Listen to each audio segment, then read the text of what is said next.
आपका वक्त ज़ाया ना हो इसलिए शुरू कर रहे हैं वीडियो। अगर अच्छी लगे वीडियो तो सब्सक्राइब ज़रूर कीजिए, लेकिन वीडियो को अंत तक ज़रूर देखिए क्योंकि आधा ज्ञान हमेशा हानिकारक होता है। चलिए शुरू करते हैं।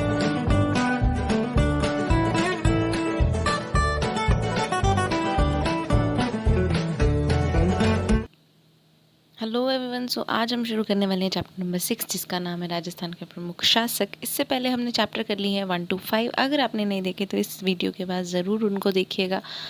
स्टार्ट कर रहे हैं तो टोंक जिले के कौन सा गांव है टोंक जिले में? सोहिला गांव। ये हमेशा पहले कोई स्टोरी बताते हैं। बच्चे कह रहे हैं कि हमने जयपुर में जंतर मंतर देखा, यानी कि जंतर मंतर कहाँ है जयपुर में, किसने बनवाया? तो सवाई जय सिंह ने बनवाया था। ठीक है, टोंक जिले में सोहिला गांव, जयपुर में जंतर मंतर सवाई जय सिंह ने बनवाया। चित्तौड़गढ़ में भी ये घूमने गए, वहाँ विजय स्तंभ था जिसको किसने बनवाया था? महाराणा कुंभा ने। स्तंभ का भय और कुंभा का भय सेम है, आप इसको याद रख सकते हैं। उसके बाद है पृथ्वीराज चौहान। 1177 से 1192 तक इनका जो राज था वो रहा था। सल्तनत काल से पूर्व के थे ये। ठीक है, और उनके जो पिता थे उनका नाम सोमेश्वर और माता का नाम कर्पूर देवी था। एग्जाम पॉइंट ऑफ व्यू से ऐसा क्वेश्चन नहीं आता, लॉजिकल कुछ डालेंगे लेकिन फिर भी याद होना चाहिए। तो इन्होंने क्या किया था, उनके मम्मी के संरक्षण में ये पूरा संभाला था और अपनी आंतरिक स्थिति की तरफ ध्यान दिया था। वीर थे, साहसी थे, अच्छे वो जो विद्यानुरागी थे। उनको 6 भाषाओं का ज्ञान था। विद्यापति, गोड़, वगीश्वर, जयानक, विश्वरूप, जरनाद, चंद्रबरदाई और पृथ्वी जो भट्ट जैसे लेखक हैं कवि, उनके दरबार की शोभा बढ़ाते। ये सारे कवियों के नाम है कि अगर कोई पूछ ले कि विश्वरूप, जयानक, वगीश्वर किसके काल के थे तो आपको बताना पड़ेगा। प्रसिद्ध ग्रंथ पृथ्वीराज रासो की रचना जो है वो कवि चंद्रबरदाई द्वारा की गई है। ठीक है, एक पृथ्वीराज विजय भी है, आपको पता है तो प्लीज़ कमेंट सेक्शन में लिखिए। महाराणा कुंभा की बात करते हैं। 1433 से 1468 ईस्वी के ये राजा थे और सिसोदिया वंश के कला प्रेमी थे, शासक थे ये। कुंभा का जो जन्म है वो 1417 में हुआ था और महाराणा कुंभा 1433 ईस्वी में मेवाड़ के राज सिंहासन पर बैठे थे। किसके? मेवाड़ के। अब कुंभा को कई कठिनाइयों का सामना करना पड़ा था। सिरोही, ये सारी इनकी प्रमुख विजय थी। महाराणा कुंभा जो थे वो कटार, कलम और कला के त्रिवेणी थे। तो ये इन तीनों नाम आपको आने चाहिए, कटार, कलम और कला।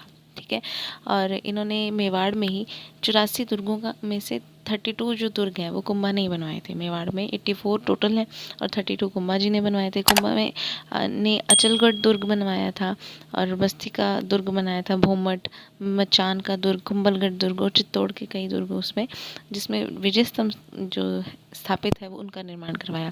संगीतकार भी थे इन्होंने। संगीत राज, संगीत मीमांसा, सूर प्रबंध सबसे इनके ग्रंथों में प्रमुख है।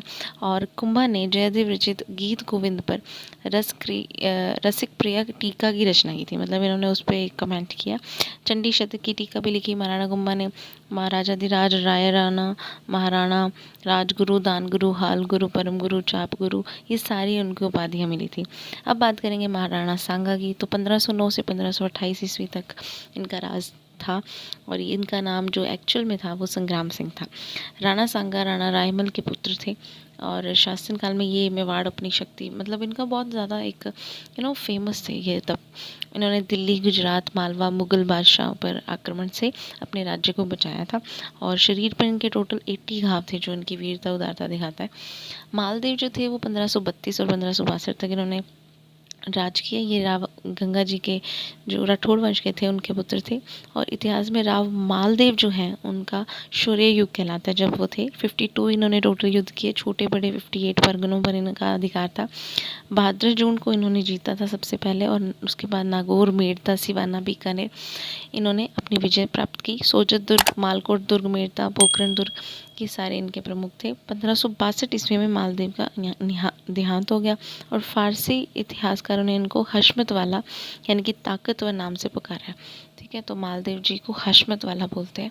जिसके पास माल है वो अपने आप ही ताकत वाला है ना, तो हशमत वाला ऐसे याद रखिए आप। महाराणा प्रताप जो थे वो 1572 से 1597 तक उदय सिंह के ज्येष्ठ पुत्र थे। 9 मई 1540 को कुंभलगढ़ में इनका जन्म हुआ। मम्मी का नाम इनके जयवंता था। 28 फरवरी 1572 को ये जो राज्याभिषेक हुआ। इन्होंने मुगल शासक अकबर की अधीनता स्वीकार नहीं की थी। उन्होंने कहा कि मैं अपना जो करूँगा सो करूँगा और कृषि और वन वगैरह का विकास किया। विश्व वल्लभ जैसी इनकी पुस्तक भी लिखवाई गई थी। प्रत्येक व्यक्ति को मातृभूमि की स्वतंत्रता के लिए इन्होंने किया था इंसिस्ट। महाराजा राय सिंह 1574 से 1612 बीकानेर के राव कल्याणमल के ये बड़े बेटे थे। और राय सिंह का जो जन्म है वो 20 जुलाई 1541 को हुआ। गुजरात, काबुल, कंधार, दक्षिण इनमें को इन्होंने सफल बनाया। दानशीलता से धनी थे और इनको राजपूतानों का करण भी कहते हैं। किसको? राय सिंह को। और राय सिंह प्रशस्ति जो है उनके लिए लिखी गई थी। राय सिंह महोत्सव भी जो कि ज्योतिष रत्नमाला, ये दोनों ही ग्रंथ इनके फेमस थे। उसके बाद मिर्जा राजा जयसिंह ये कछवाहा वंश के थे। 1621 ईस्वी में आमेर की गद्दी पर ये बैठे थे। शाहजहाँ औरों के टाइम के थे। सर्वप्रथम अहमदनगर के मालिक अंबर के विरुद्ध उन्होंने अभियान रचा। और शाहजहाँ की 1639 में जयसिंह को मिर्जा राजा की उपाधि दे दी थी। किसने दी थी? शाहजहाँ ने। किसको दी थी मिर्जा राजा की उपाधि? तो जयसिंह को। और 1639 में, ठीक है। मिर्जा राजा जयसिंह जो थे वो वीर सेना नायक थे। 1662 में बिहारी सतसई की जो इन्होंने रचना की थी। और इनके दरबारी राम कवि जो थे वो जयसिंह चरित्र की उन्होंने रचना की थी। उसके बाद है महाराजा जसवंत सिंह 1638 टू 1678। इनका जो जन्म है दिसंबर 1626 को बुरहानपुर में हुआ। शाहजहाँ ने जसवंत सिंह को महाराजा की उपाधि दी। इनको महाराजा की उपाधि दी थी, ठीक है। और इन्होंने पहली जो शाही सेना थी वो इनके मुगल उत्तराधार में जसवंत सिंह जी ने जैसे लड़ाइयाँ वगैरह करवाई। और दोराई का युद्ध औरंगजेब के साथ इन्होंने दिया। और औरंगजेब ने जसवंत सिंह को अपने राज्य में एक प्रेफरेंस दी।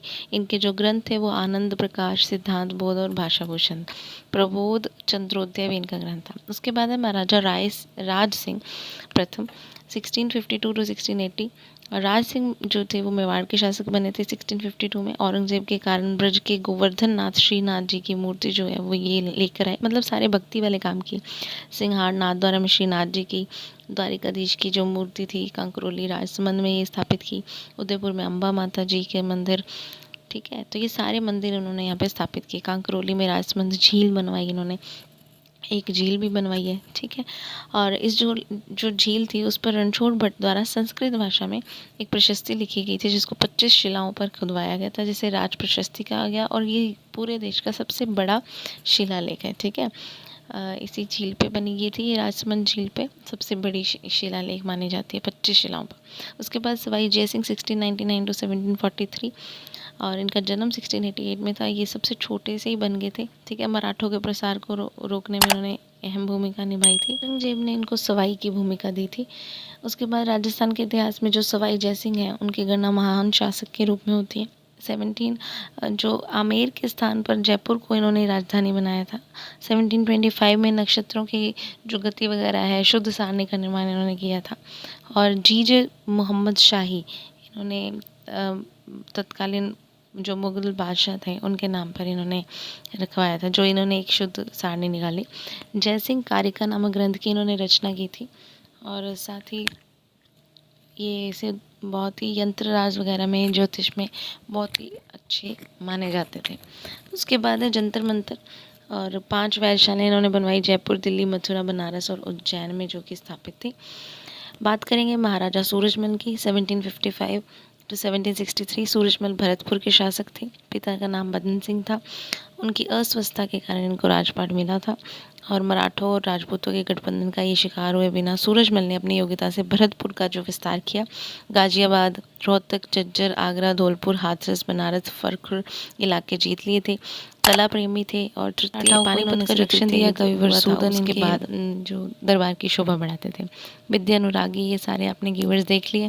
उसके बाद अभ्यास प्रश्न है, ये आपके लिए होमवर्क है, प्लीज़ इसको ज़रूर करना कि राजपूतानों का करण किसको कहा गया है, विजय स्तंभ का निर्माण किसने करवाया, और ज्योतिष अध्ययन के लिए जंतर मंतर का निर्माण किसने करवाया, चंद्रबदाई ने क्या लिखा था, सूरजमल कहाँ के शासक थे। ऐसे सारे क्वेश्चंस जो आपके फ्रंट ऑफ स्क्रीन पे उसको कीजिएगा। थैंक यू सो मच और सब्सक्राइब नाउ।